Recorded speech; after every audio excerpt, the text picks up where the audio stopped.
Hello and welcome to my take on the latest episode of MLP, Mod Pie. Now, as is kind of par for the course for me at this point, I'd like to start off by apologizing for the delay in getting a video out. In this case, the delay was caused in part due to my microphone becoming a bit borked. The last couple of weeks I've been spending a lot of time making arrangements to go to BabsCon, and so yes, I will be going to the Bay Area Brony Spectacular. If any of you are going and are interested in meeting up, shoot me an email or a private message, and we'll see what we can do. Alright. So enough about that. Let's move on to the main attraction, my take on Mod Pie. Well, everyone loves the episode. I haven't come across a single reviewer who has said they don't like it. For anyone out there who hasn't liked it, well, this is for you. I think this is a horrible episode, and is certainly in the bottom 5 episodes of MLP, at least in my opinion. I mean, I really did not like it. I watched these episodes with my sister, and when the episode finished, there was like a 20-second pause while the end credits were rolling where neither of us said anything. And then I yelled, and I'm paraphrasing a bit here, "What the buck is this manure?" So why do I think it's a bad episode, though? Well, it can be broken down into two main categories. Problems that are limited to just the episode, and then problems that are issues in the episode, but then have been more general issues with the season as a whole. I'll start with the episode-specific problems. I had a problem with a lot in the episode, such as how Pinky acted. But one of my biggest problems with the episode was Maud herself. She was annoying. I did not think she was a good character. She seemed to me a one-trick pony. She had no real character, and she was just too much of a muchness. Now, I recognize this was an attempt at deadpan humor. I think that's an interesting choice, because I don't think deadpan humor typically sits well with the target audience of the show. But even with that, deadpan humor is a very hard one to do well. I do not think the episode did it well. Deadpan humor works in a couple of situations.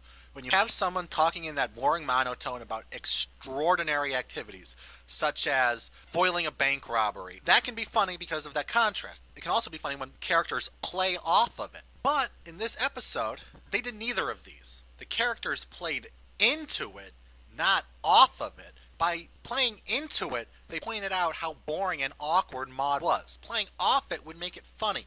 But I also think they totally misinterpreted the point of deadpan, which is talking about an extraordinary thing in a dull way. Maud was talking about dull things in a dull way. If you talk about something dull in a dull way, it does not make it funny. It makes it dull. So I thought the deadpan just fell flat and was, honestly, totally unfunny. But then there were other problems with Maud, such as it was really hard to figure out her character. What was she? Was she reserved? Did she have some sort of social anxiety disorder? Was she just a prick? Or was she an introvert? I mean, I think she was supposed to be an introvert, but honestly, I can't really tell. Her character was not well defined. But then there was a more fundamental point, which is, I thought the episode was incoherent. At its core, what was the message of the episode? I typically am very good about finding messages in things. And here, I was left scratching my head. I'm pretty sure the message is supposed to be, it's okay to not like someone your friend likes, but that didn't really seem to be the message at the end. I mean, that seemed to be what it was building to, but at the end, they did connect, and maybe they weren't best friends, but they were certainly on friendly terms, and it didn't really seem like they weren't getting along. But the other possible messages don't seem right either. And I think this is indicative of a greater problem the episode had, which is it lacked direction. It just kind of meandered all over the place. A boring episode for a boring pony. There's just nothing there that appealed. It kind of felt like it meandered everywhere until you hit the ending, which felt forced. I think the episode would have been better. Not good, mind you, but better if they had stuck to their guns and just made it's okay to not like someone your friend likes. And not have the ending scene where they go back and say, we can connect over Pinky. But the ending just felt forced. It didn't feel natural, and it felt like it was put in just to make a happy ending. So, at the end of the day, it just felt like a Phoebe ending. Like the episode just meandered everywhere. It was unfunny. The characters were unrelatable. It was just bad. But then, of course, there are the issues that apply to more than just this episode, some of which are pretty substantial. Like I said, it's hard to tell what Maud's supposed to be. I think she's supposed to be an introvert. In all honesty, she's not really an introvert. The word I'd probably use to describe her is emo, more than introverted. But I think she's supposed to be an introvert. And in particular, I think she's an extrovert's view of what an introvert looks like. And as an introvert myself, I can say that's not an introvert at all. And as such, I'm not actually surprised there's a lot of people who have really come out saying they love the episode because, let's be honest, most people participating in the live streams or doing analysis videos are probably going to be extroverts. I think this is an episode that could be very polarizing. The extroverts love it, and the introverts hate it. Because the extroverts can see introverts they know in Mod's role and say, oh yes, that's a funny exaggeration of what an introvert's like, while introverts look at that and go, that's ridiculous. Now, I could be totally wrong here. I mean, if you're an introvert and you love the episode, feel free to let me know. But I'd be interested to see if there actually was that correlation. Regardless, if Maud is supposed to be an introvert, it's not sending a very good message about introverts. Now, I know in a show that's talking about friendship, it's kind of par for the course. They're going to be getting a lot of stuff about extroverts. You don't need to imply that introverts are awkward and it's not good to be an introvert. Now, like I said, I'm not going to hose them too much on this because it's not clear Maud is supposed to be an introvert. But if she is, I cannot support that message. As an introvert myself, I can tell you, most introverts aren't like that, and there's nothing wrong with being an introvert, and introverts don't choose to be introverts.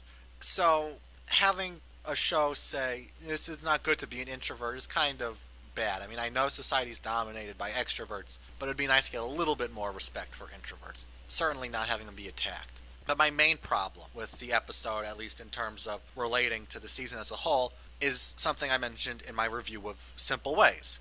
I feel the characters are becoming typecast, stereotyped, flanderized, caricatures of their former selves, whatever you want to call it.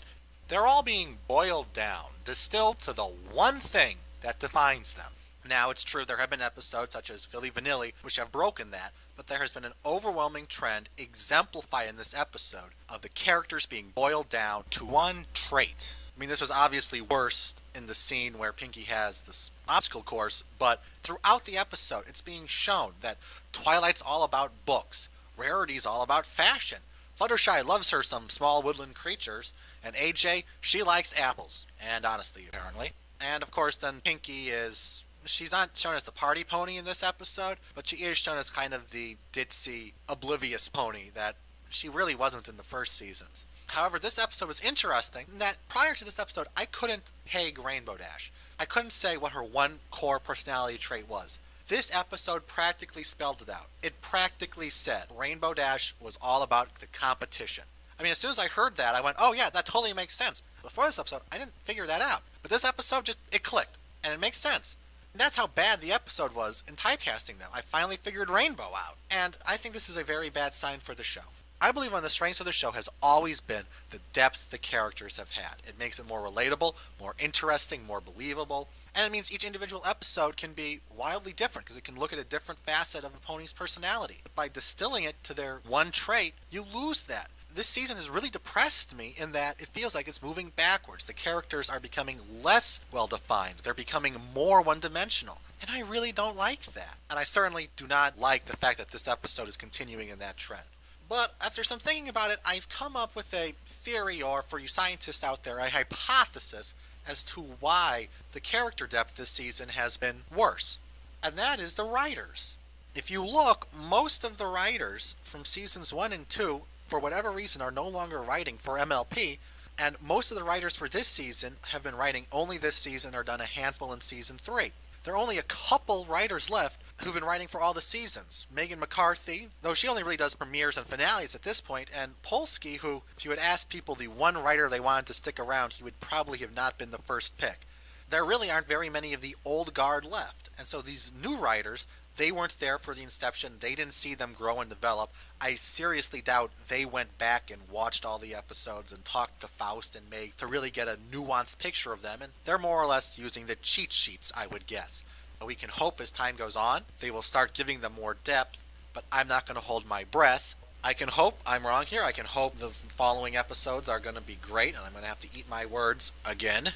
But I did not like this episode. And if you did like this episode, that's fine. It's great for people to have different opinions. If you disagree with me, feel free to leave a comment. I'd be interested to see what was so funny about this episode. I hope you liked this video, or if you disagreed with it, you at least found it interesting and provocative. So thank you for watching. Hope you had a wonderful day. Until next time, stay derpy, my friends.